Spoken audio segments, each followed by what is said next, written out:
Hello guys. Ce soir je vous invite dans ma villa, dans ma bâtisse, mon bungalow, mon cabanon, mon chalet, mon habitation, ma maison, ma chartreuse, somme toute chez moi, ici dans les Ardennes. Ce soir j'avais envie de vous conter une histoire. Une histoire qui m'est arrivée avec plusieurs de mes amis, Gauthier que vous connaissez, et Jules, un ami passionné de nature tout comme moi, qui ne fait pas spécialement de photos nature, mais qui fait beaucoup de photos aussi, que j'ai rencontré lorsque j'étais à l'INRACI à Bruxelles. Cette histoire elle s'est passée en juillet, et on a eu le temps de prendre quelques photos, notamment celle-ci. Cette photo, donc, comme je le disais, a été prise en juillet. On était partis à 3 avec Jules, qui ne connaît pas spécialement la photo animalière, Gauthier qui me suit lors de toutes mes aventures, ou presque. Et on était partis en forêt, là où je vais habituellement faire mes photos de mouflons, à la recherche de nos amis à quatre pattes.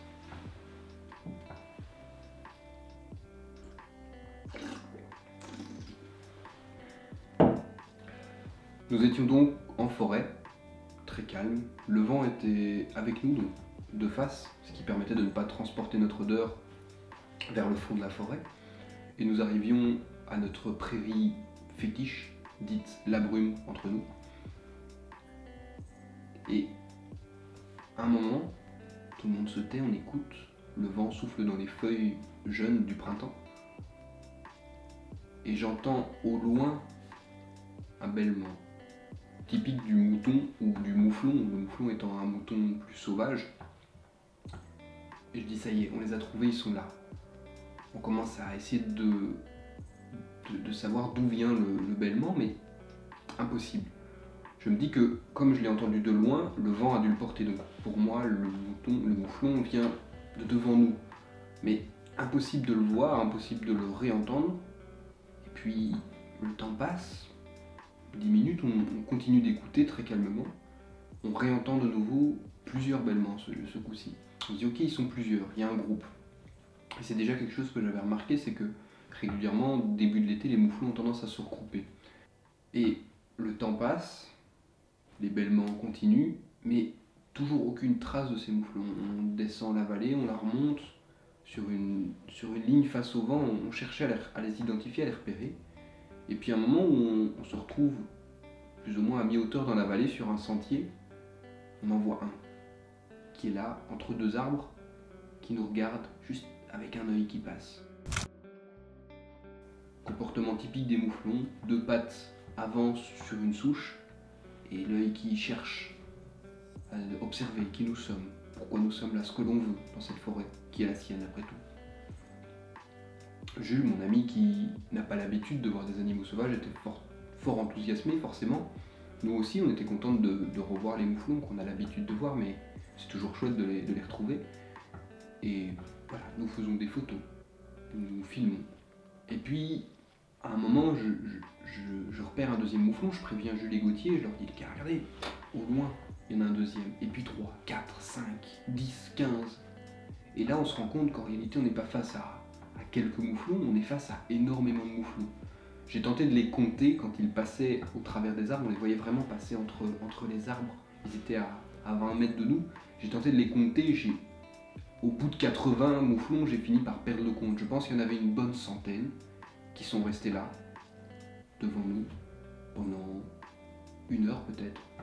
On a eu le temps de faire des photos, des vidéos. On se déplaçait pour être bien placé. Au début, forcément, on était couché par terre, on n'osait pas bouger, etc. Mais au final, les mouflons étaient habitués à notre présence et il y avait comme une atmosphère de paix dans cette forêt.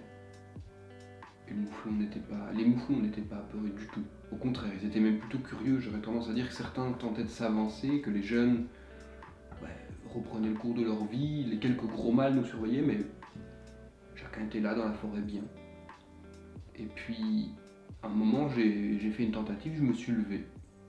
Gauthier et Jules m'ont regardé avec des yeux, mais qu'est-ce qu'il fait? Et je dis, mais regardez les gars, j'ai parlé à voix haute, regardez, ils s'en foutent.